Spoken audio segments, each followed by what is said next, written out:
We are a little bit more than halfway through the college football season. Georgia 6-1 heading into this game with the Gators. I think Georgia's going to make the college football playoff. Not guaranteed to make the SEC championship, however. They've made it the last 4 years. They won it 2 out of those years, lost the other 2 to Alabama. They've made the playoffs the 3 out of the last 4 years. And I don't know that Georgia's going to make the SEC championship when I look ahead at this thing, but I do think the Dogs will make the playoff. So what does that mean? That means Georgia's going to probably end up in one of those campus games. I'll give you my reasoning for why I don't think Georgia's going to make the SEC championship and why I think that a campus playoff game in the first round is more likely for the Dogs. We're going to jump right into that. Ryan Curley from Dawg Post. Make sure you're checking out Sales Hatch. I've got them linked down below. They are one of our newer partners that make sales easier for you. They could be the middleman that you didn't know you needed. Don't usually like middlemen. You'll like Sales Hatch. They make connections for you. I've got them barcoded down below. Check them out for us. So without further ado, let's get into this video. I want to make the intro shorter because I feel like I've got a lot to say about this. Right now, Alabama and Texas A&M sit at the top of the SEC football standings. Both of them are undefeated in the conference. And at the moment, I think they'll both end up undefeated in the conference, right? Things happen. Teams lose. Teams get upset. But just with everything that I've watched, when I look at Texas A&M's schedule, when I look at Alabama's schedule, to me that looks like the eventual SEC championship game. And for Georgia, that means, hey, look, go 10-2, go 11-1. You're going to probably make the college football playoff, almost certainly make the college football playoff. And most likely, if you're 11-1, definitely going to have a home playoff game. If you're 10-2, it just kind of depends. We saw last year, 10-2 Tennessee ends up the 9 seed, has to go play 10-2 Ohio State on the road. So it's not the end of the world. There are some positives to it. There are some negatives to it. Let's jump into it. Alabama's schedule. Here's why. They just survived. The Crimson Tide just survived against South Carolina. That was an opportunity for Alabama to take a loss and to muddy up the SEC standings a little bit. That game was given, how do you want to put it? It feels like Alabama stole that game. That's the way that I would put it. South Carolina with a 22-14 lead. Heading into the last few minutes, Alabama wins 29-22. Just disastrous loss for South Carolina. Bad loss for the Gamecocks. And Alabama gets through a tough road game in this conference. Next for the Tide, a home game against LSU, an LSU team that just got destroyed by Texas A&M. A home game against Oklahoma, a team that embarrassed the Tide a year ago out in Norman. A game that you didn't think Alabama should have lost. Jalen Milroe throwing pick sixes. Ryan Williams is making crazy catches that end up being called not catches. And then Eastern Illinois, doesn't matter for this conversation, at Auburn.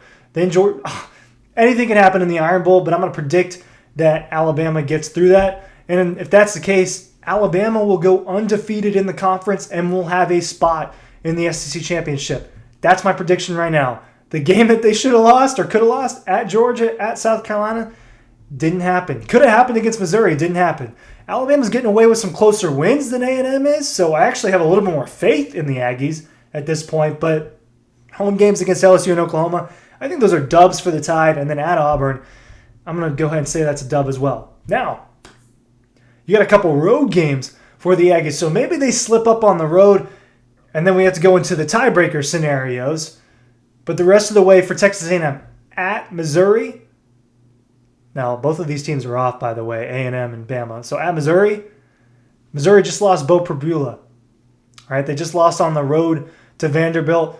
I think that things will be a little bit more difficult without a starting quarterback. Now, I thought the backup, whose name I'm completely blanking on, and I will pull back up, played pretty well for the circumstances. I thought he made some big-time throws.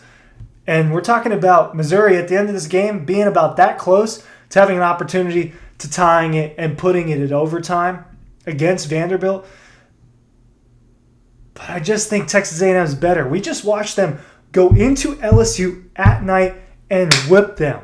We just watched the Aggies whip LSU at night. And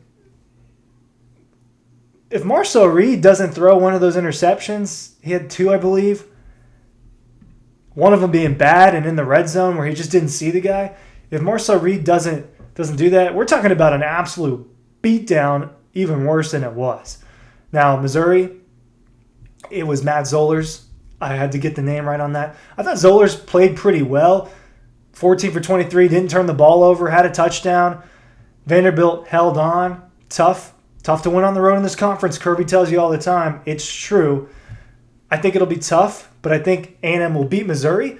I think they'll beat South Carolina home, a team that is giving away games and it just not as good as Texas A&M versus Stanford. Doesn't matter for this conversation. At Texas, here's where the kicker is. Rivalry game. First time A&M's been to Austin in probably over a decade. Big time game. I think Texas A&M's better than Texas. And for Texas, it's probably going to be a must-win because I think Texas is going to lose on the road to Georgia, and their life is going to get real complicated the next time that they lose. They almost lost to Mississippi State in what could have been an absolute disaster. They have barely avoided disaster. So I think it's going to be A&M and Alabama in the SEC Championship, which would mean a home game for Georgia. Let's say one of them loses, and then we go into the tiebreakers. Well, if Alabama loses an SEC game, they've got the tiebreaker over Georgia because of the head-to-head. If A&M loses, the second tiebreaker, because they didn't play head-to-head, will go to record versus all common conference opponents.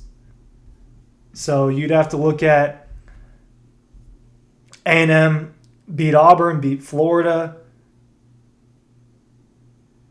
and then Texas would be the other common opponent. So if Georgia beat Texas and Texas A&M lost to Texas, then we're talking about a scenario where Georgia could get in if this tiebreaker holds true. So Georgia could get in if the Aggies do lose to the Longhorns. Do you want Alabama and Georgia in the SEC Championship? I love that game. Georgia typically loses that one. But that's the situation right now. So let's say A&M and Alabama, they do end up in the SEC Championship, that A&M does take care of Texas on the road. Going to be tough, but they're better than them right now. Then that means a home playoff game for the Dawgs. Not the end of the world. Why? A couple reasons. Last year, Ohio State won the national championship in that situation. They went 10-2 in the regular season. They ended up with the 8th seed. They get a home game against Tennessee. They destroy Tennessee. Then they destroy Oregon in the next round. Then they beat Texas. Then they beat Notre Dame.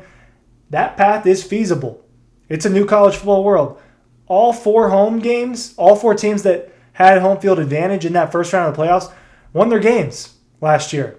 Texas beat Clemson. Ohio State beat Tennessee. Notre Dame beat Indiana. And Penn State beat SMU. If Georgia ends up, I don't have the college football rankings in front of me, but let's say things shake out. Georgia's like the 6th seed or the 5th seed as an 11-1 team or a 10-2 team. They get a home playoff game. Could it be another game against Ole Miss? Could it be a game against Miami at home? Could it be Notre Dame, a team that is probably going to sneak their way in? Could it be Tennessee if Tennessee wins out? That caliber of team. You get a home game maybe against that team. Right now, to me, that would be my prediction for what happens for the Georgia Bulldogs in this playoff situation. Right? I think that's probably your most likely scenario for Georgia. Not the end of the world, right? You can win a national championship doing that. You'd like to go to the conference championship, right? It's a prestigious game. You want an opportunity to win trophies. You want an opportunity to end up as a top 4 seed and get a first-round bye. Winning the SEC championship certainly would secure a top 4 seed. Now, if we end up in a situation where A&M and Alabama both go to the conference championship and one loses, and then you got Indiana and Ohio State, one loses that game, Georgia's at 5. Let's say Georgia wins out. Georgia's at 5. Do they drop any of those teams? Does Georgia jump ahead of any of those teams? I don't know, right? Because right now, it's looking like Ohio State and Indiana are going to end up 1-2 and in the conference championship. Looks like A&M and Alabama are going to end up 3-4 and in the SEC championship. Would they just be the top 4? That would be something that we don't know what the committee's going to do. We still haven't seen the college football playoff rankings from the committee. It could end up different than the AP poll.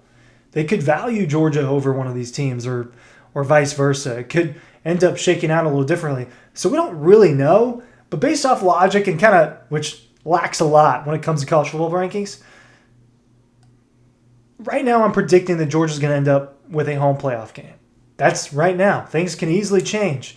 Things can definitely change if Texas A&M loses a game. If Alabama loses a game in the conference, it doesn't change as much because Alabama would hold that tiebreaker over Georgia. I am excited. This is playing out kind of uniquely compared to previous years because listen to the top 7, or actually just listen to the top 10. I'm naming the conferences. Big Ten, or here we'll do it this way. Big Ten, SEC, SEC, Big Ten, SEC, ACC, SEC, ACC. 5 SEC teams in the top 10. And it could shake out that way. A couple ACC teams, Georgia Tech and Miami, Oregon being that third Big Ten team and a team that's struggling a little bit at the moment. This is going to be really interesting. I'm excited to talk about this. I'm excited to do reactions to the college football playoff rankings. I'm sure Dean and I will get on here and do that for y'all as they come out. We're going to do our reaction videos. But this is shaking out to be really interesting. Right now I'm predicting Georgia with the home playoff game because of the faith I have in Texas A&M and Alabama right now. But it could shake out a little bit differently, especially if A&M loses to Texas. So if you're a Georgia fan, are you rooting for that or you just want the home playoff game? Let me know in the comments down below, and I appreciate you watching this video.